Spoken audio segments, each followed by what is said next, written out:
আমরা গুরুবর্গের কৃপায় তাদের আনুগত্যে তাদের ব্যবস্থাপিত পথে চলে আমরা কৃষ্ণের জন্মোৎসব কৃষ্ণ জন্মাষ্টমীতে শ্রীকৃষ্ণের আরাধনা করবার ব্রতী হয়েছি। অন্যান্য দেবদেবীর উপাসনা অপেক্ষা ভগবত তত্ত্বের উপাসনা, রাম নৃসিংহ বামন আদির উপাসনা বা বিষ্ণু উপাসনা শ্রেষ্ঠ হলেও সেই উপাসনার একটা বিশেষ যোগ্যতা লাগে। দেবদেবীর উপাসনার মধ্যে যে সকাম ভাব, নিজ নিজ ইন্দ্রিয় তৃপ্তি বিধানের ভাবটা পূর্ণ মাত্রায় থাকে, বিষ্ণু উপাসনায় বা ভগবানের অন্যান্য অবতারের উপাসনায় ততখানি সকাম ভাব থাকে না। তার মধ্যে নিষ্কাম ভাব যুক্ত হলে তবেই বিষ্ণু উপাসনা সম্ভব হয়। কিন্তু যখন আমরা অবতারী পুরুষ, যখন আমরা অংশী তত্ত্বের উপাসনা করব, বিশেষ করে অংশী তত্ত্ব যদি অংশী তত্ত্বের সর্বশ্রেষ্ঠ স্বরূপ রসিক শেখর কৃষ্ণের উপাসনা করব, রসরাজের উপাসনা করতে যাব, ব্রজেন্দ্র নন্দন স্বরূপের উপাসনা করতে যাব, তখন উপাসনা পদ্ধতি বা উপাসনার যোগ্যতা বিচার করলে আমাদের কাছে সম্বল কিছুই নেই। আমরা এক প্রকার নিঃসম্বল, কলি কবলিত জীব, অনর্থগ্রস্ত জীব, মলিন চিত্ত বিশিষ্ট জীব আমরা। আমাদের হরি উপাসনা, তাও হরির শ্রেষ্ঠ স্বরূপের উপাসনা আমাদের দ্বারা অসম্ভব প্রায়। তথাপি আমরা গৌড়ীয় বৈষ্ণব সম্প্রদায়ে ভুক্ত হয়ে আমরা চৈতন্যদেবের অনুগ হয়ে চৈতন্যদেবের শিক্ষাধারার মধ্যে পড়ে গৌড়ীয় গুরুবর্গের চরণাশ্রয় করেছি বলে আমাদের তাদের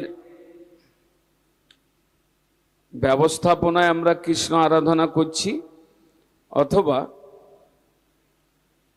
তারা আমাদেরকে কৃষ্ণ আরাধনা বিষয়ে আমাদেরকে উৎসাহিত করছেন, আমাদের সেই পন্থা দিয়ে গেছেন অযোগ্যতা থাকা সত্ত্বেও।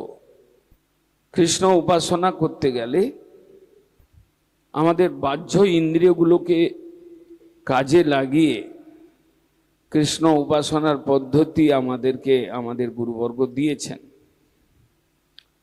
তারা ব্যবস্থাপনা করেছেন তাদের বিগ্রহ স্থাপন করে বিগ্রহ সেবার ব্যবস্থা, যেগুলো আমরা সাক্ষাৎভাবে অংশগ্রহণ করবার সৌভাগ্য পাচ্ছি।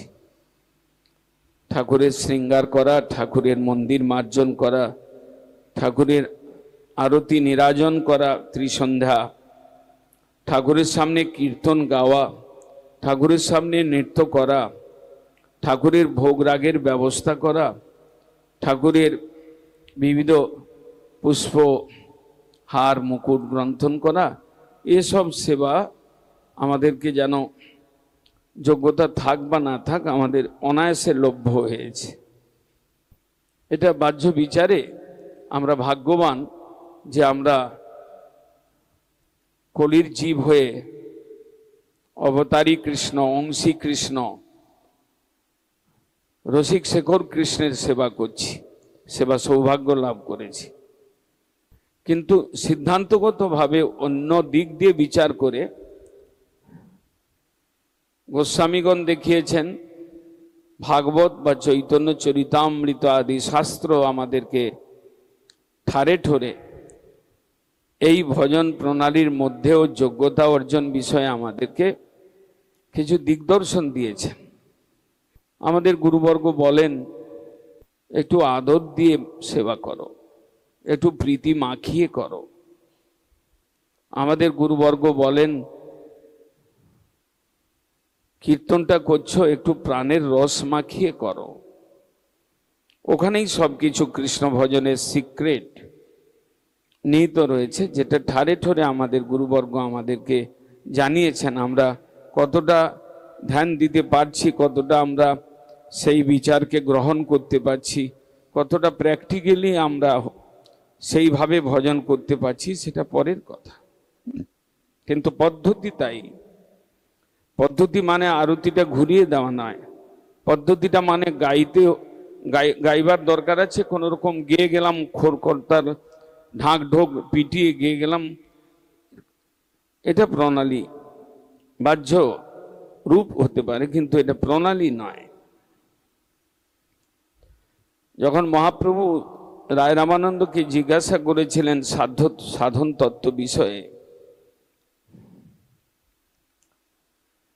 সেই প্রসঙ্গে তিনি কর্মার্পণ বাদ দিয়ে তিনি কর্মমিশ্রা ভক্তির কথা, কর্মমিশ্রা ভক্তিকে বাদ দিয়ে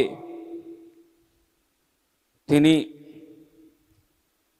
জ্ঞান মিশ্রা ভক্তির কথা, পরে তিনি জ্ঞান শূন্যা ভক্তির কথা বলেছেন। ঠিক তার পরে স্টেজে গিয়ে বলছেন, প্রেম ভক্তি সাধ্য শিরোমণি।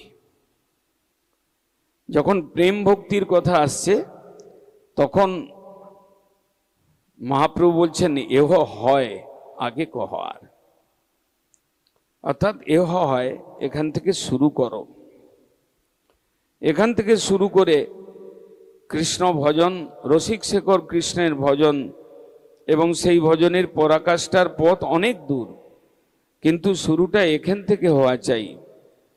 আমরা গুরুবর্গের কাছে এসে ঝাড়ু দেওয়া শিখলাম, মন্দির মার্জন করা শিখলাম, আমরা কীর্তন করা শিখলাম, শরণাগতির গান গাওয়া শিখলাম। এগুলো একটা সিস্টেম, এগুলো একটা প্রণালী চালু করলেন। কিন্তু প্রেম ভক্তি, সেখানে রামানন্দ রায় নিজের একটি শ্লোক উচ্চারণ করলেন, নানাপচারই কৃত পূজনম আর্তবন্ধ প্রেম নৈব ভক্ত হৃদয়ং সুখ বিদ্রুতং স্যাৎ যাবৎ জননী জঠরা পিপাসা তাবৎ সুখায় ভবতি ন বাহ্য পেয়ে। রামানন্দ রায় নিজকৃত একটা শ্লোক উচ্চারণ করলেন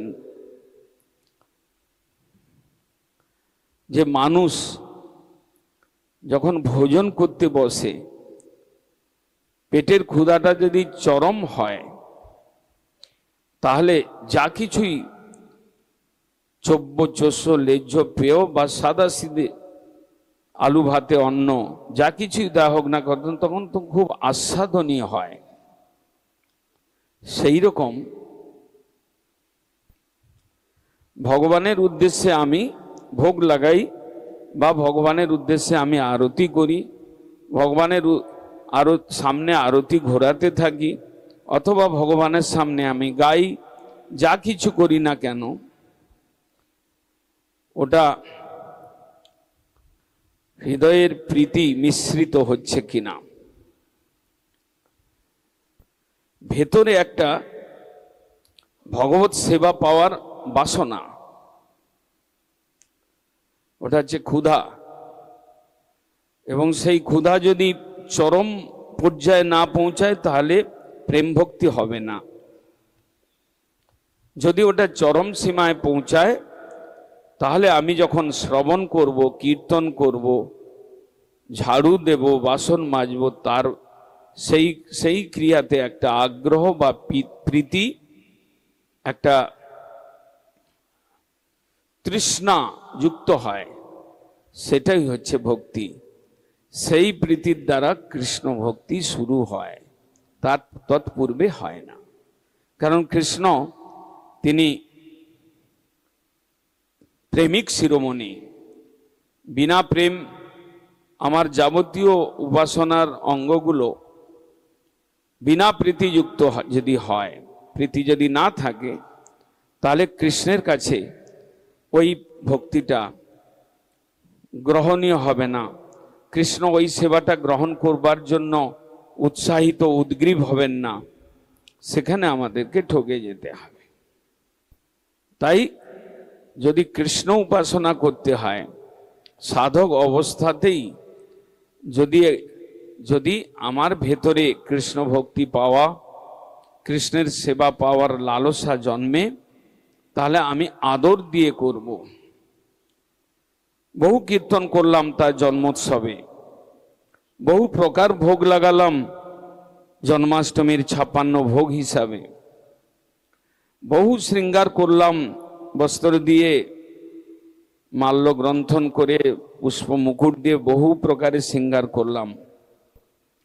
কিন্তু ওই সেবাগুলোর মধ্যে হৃদয়ের প্রীতি রস মাখানো সেবা যদি না হয়, তাহলে কৃষ্ণের কাছে সেটা গ্রহণীয়, আহ্লাদনীয় বা উপভোগযোগ্য হলো না। তাহলে আমরা চৈতন্য দেবের শিক্ষাধারার মধ্যে পড়েও আমরা ব্রজেন্দ্র নন্দনের উপাসনার থেকে আমরা বঞ্চিত হয়ে যাব। কথাগুলো আমাদের গুরুবর্গ ঠারে ঠরে বলেছেন, আমরা কান দিয়ে শুনেছি, বারবার শুনেছি, আমল দিতে পারি নাই।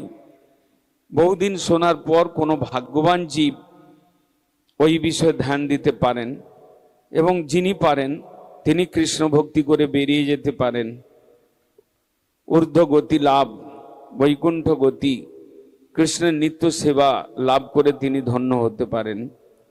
গুরুবর্গ সেই রকম একটা পন্থা ব্যবস্থাপনা দিয়ে গেছেন। তাই আমরা যে অধিকারী হই না কেন, আমাদের প্রচেষ্টা নিশ্চয়ই তার কিছু লাভ আমরা পাবো বলে আশা করি। আমাদের জীবন প্রীতিময় হোক, প্রীতিযুক্ত হোক। বিষয় যে প্রীতি এবে আছে আমার, সেই মতো প্রীতি হোক চরণে তোমার। আমাদের প্রীতি যেখানে আছে ওখান থেকে ট্রান্সফার করে, ওখান থেকে বদলি করে আমরা যদি কৃষ্ণ এবং কৃষ্ণ ভক্তের দিকে নিয়োজিত করতে পারি, তাহলে আমাদের এই কৃষ্ণ জন্মাষ্টমী ব্রত জীবনে যতবার আসবে আমরা ক্রম উন্নতি লাভ করে ধন্য হতে পারবো আশা করি। বাঞ্ছা